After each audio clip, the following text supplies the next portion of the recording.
Pengakuan sopir jenazah cium bau ini selama bawa Eril, kelakuan Atalia selama di mobil bikin pilu. Kepergian Eril untuk selama-lamanya masih menyisakan duka bagi semua orang. Setelah menjalani panjangnya perjalanan menuju peristirahatan terakhir, kini Eril sudah sampai ke tempat terakhirnya. Tampak dalam video tersebut, Ridwan Kamil jadi orang pertama yang menutupi jenazah Eril dengan tanah. Atalia juga tampak sigap berada di sisi Ridwan Kamil kala menutup jenazah Eril dengan tanah kubur. Ridwan Kamil dan Atalia tampak tegar sambil menatap kuburan Eril. Hal yang sama juga terjadi pada Zara. Tatapan kosong pandangi makam sang kakak dari bawah tenda.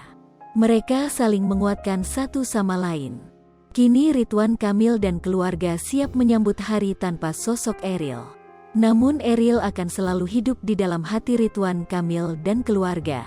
Berbagai cerita kebaikan Eril kini harum jadi omongan satu Indonesia. Kebaikan selama hidup bak terbayar lumas di hari kepergiannya. Baru-baru ini ada pengakuan sopir mobil jenazah yang bikin merinding.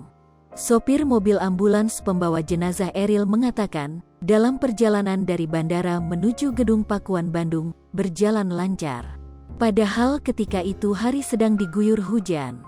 Berjalan lancar, tak ada halangan meski diguyur hujan.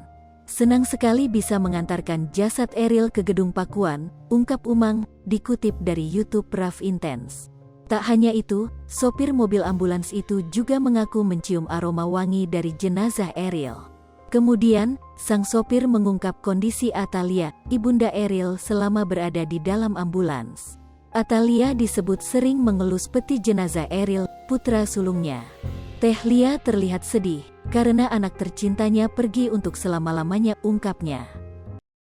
Liverpool TV, jangan lupa komen, like, dan subscribe, serta tonton terus berita-berita terupdate lainnya ya.